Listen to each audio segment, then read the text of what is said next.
Une théorie circule sur Internet et empêche des milliers de personnes de dormir. Ce qu'ils disent, c'est que le pape Jean-Paul II pourrait ressusciter le 18 mai 2026, précisément le jour où il aurait 106 ans. Selon cette théorie, cette résurrection serait liée à une ancienne prophétie du livre de l'Apocalypse. Et si cela venait réellement à se produire, beaucoup croient que cela pourrait être la plus grande tromperie spirituelle que le monde ait jamais vue. Ils affirment qu'il ne s'agirait pas d'un miracle de Dieu, mais de quelque chose de bien plus dangereux. Une opération des ténèbres pour présenter au monde l'antéchrist, ou faux prophète, en utilisant le corps de l'un des hommes les plus connus du siècle dernier. Avant d'analyser calmement ce que dit vraiment la Bible à ce sujet, je vous invite à vous abonner à ma chaîne. Activez aussi la cloche de notification, car chaque jour je veux vous aider à comprendre la Bible d'une manière simple et facile. D'accord, alors allons-y, frères. Tout d'abord, nous devons comprendre qui était Jean-Paul II et pourquoi il est devenu la cible de cette histoire. Son nom de naissance était Karol Wojtyła. Il est né en Pologne et est devenu pape en 1978. Il a été le premier pape non italien depuis plus de 400 ans. Et il est resté en fonction pendant 26 ans, jusqu'à sa mort en 2005. Et pendant cette période, il est devenu le religieux le plus connu de la planète, respecté par les catholiques, les évangéliques, les musulmans, et même par les personnes sans religion. Autrement dit, si quelqu'un voulait choisir une figure capable d'unir le monde entier autour d'une seule personne, Jean-Paul II serait le candidat parfait. Et c'est exactement le point de départ de cette théorie.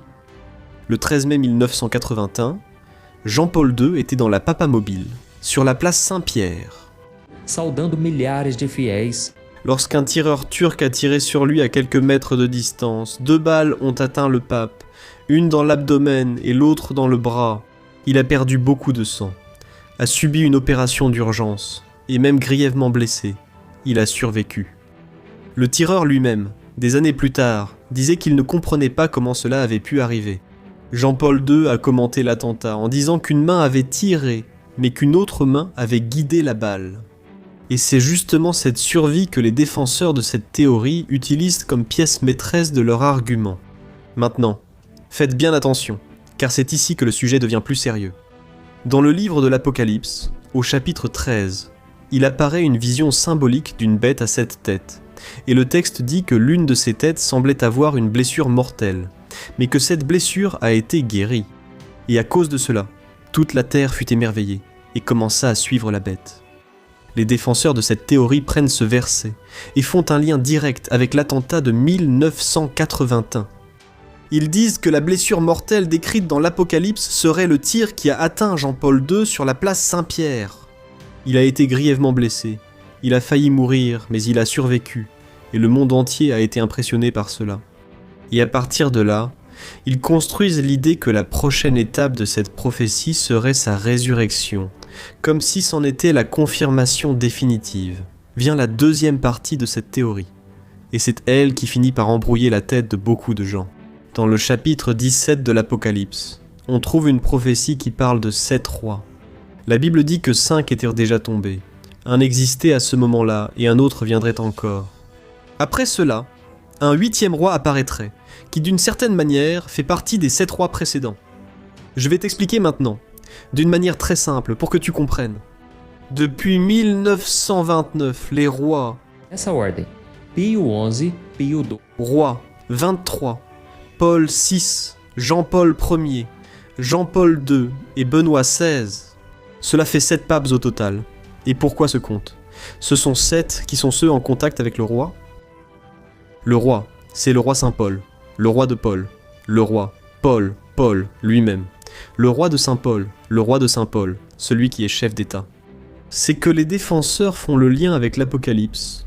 Ils disent que ces 7 papes seraient les 7 rois mentionnés dans la prophétie. Jean-Paul II serait le 6e roi, et Benoît XVI serait le 7e, celui dont la Bible dit qu'il durerait peu de temps. Et, en effet, Benoît XVI a renoncé à la papauté, ce qui n'était pas arrivé depuis de nombreux siècles. Après cela, le texte de l'Apocalypse parle d'un 8e roi, qui d'une certaine manière fait partie des 7 rois précédents. C'est-à-dire que le 8e roi doit être l'un des 7 qui sont déjà passés. Jean-Paul II Le plus influent de tous serait le candidat naturel pour revenir, et ce retour serait la fausse résurrection. Mais alors, vous pouvez vous demander, et le pape François, qui est venu après Benoît XVI, et le pape Léon XIV, qui vient tout juste de prendre ses fonctions, où entre-t-il dans ce décompte? Eh bien, mes frères, c'est justement l'une des plus grandes failles de ce témoin. Parce que, si les 7 rois se terminaient avec Benoît XVI, et que le 8e devait être l'un des 7 qui reviendrait, donc, la présence du pape François crée déjà un problème dans ce calcul. Et maintenant, avec Léon XIV, la théorie cesse tout simplement d'avoir du sens. Mais, pour continuer à défendre cette idée, ces personnes doivent ignorer l'existence de ces papes, ou encore inventer des explications toujours plus farfelues pour défendre leur raisonnement. Et pour cette théorie, ils essayent aussi d'expliquer le choix de la date. Le 18 mai est le aniversário de João Paulo II.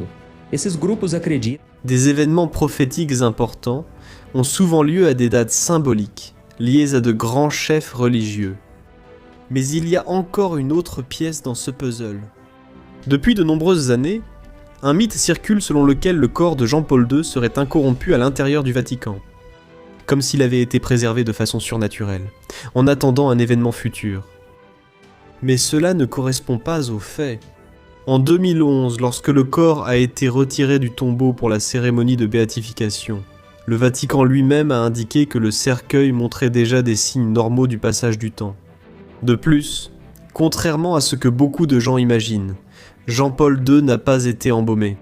Les vidéos qui circulent sur internet montrant un prétendu corps intact de Jean-Paul II sont en réalité des images d'une statue de cire réalisée en son honneur. Mais maintenant, passons à ce qui est le plus important. Après tout, qu'est-ce que la Bible dit réellement à propos de tout cela? Frères, tout d'abord, nous allons parler de la soi-disant blessure mortelle qui apparaît au chapitre 13 de l'Apocalypse. Il existe 2 principales interprétations parmi les spécialistes de la Bible. La première explication dit que cette blessure ne fait pas référence à une personne spécifique, mais à un système de pouvoir. Selon cette théorie, lorsque le général Berthier, sur ordre de Napoléon, a arrêté le pape, Papa Pio VI, em 1798, le pouvoir politique de la papauté a été pratiquement détruit.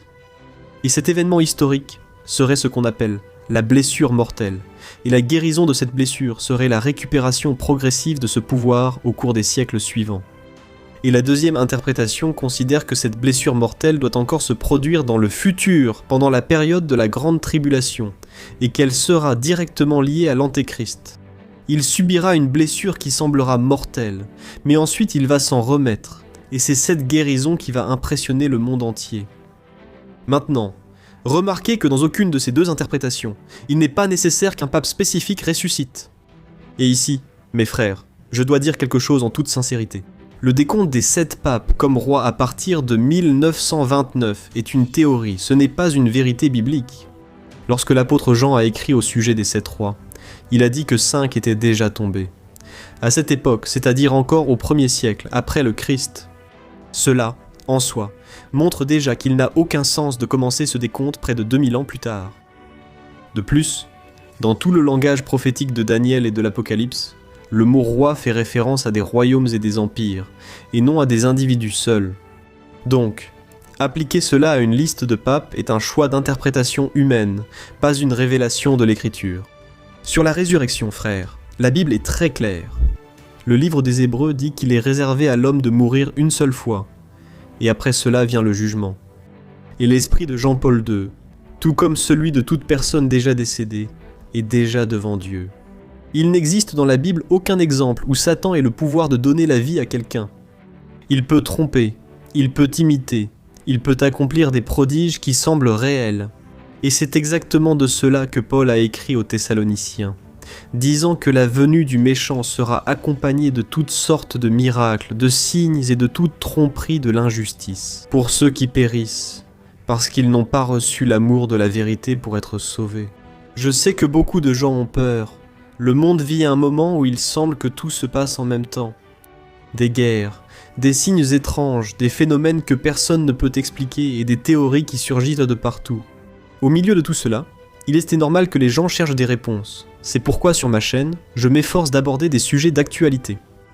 Je sais aussi que l'attitude d'un chrétien ne doit pas être dictée par la panique, et encore moins par le sensationnalisme. Notre base doit être la parole de Dieu. Jésus a interdit toute tentative de fixer des dates pour des événements prophétiques. Il a dit que personne ne connaît le jour, ni l'heure. Mais ce qui existe, ce sont les signes, et les signes servent à nous garder vigilants, et non pas effrayés. La véritable résurrection que nous attendons n'est pas celle d'un pape, ni celle d'aucun autre dirigeant de ce monde, la résurrection qui va vraiment tout changer. Et ce sera au retour de Jésus-Christ. Amen. Quand il descendra du ciel, ceux qui sont morts en lui ressusciteront d'abord, puis nous, ceux qui seront vivants, seront transformés, et nous rencontrerons le Seigneur dans les airs. Alors, ne vous laissez pas piéger par les théories d'Internet, restez fermes dans la parole de Dieu, et c'est certain, vous ne serez pas trompés. Alléluia, je suis le pasteur Antonio Junior. Si vous avez aimé cette vidéo, partagez-la avec vos connaissances catholiques. Je sais que ce sujet suscite de nombreuses questions.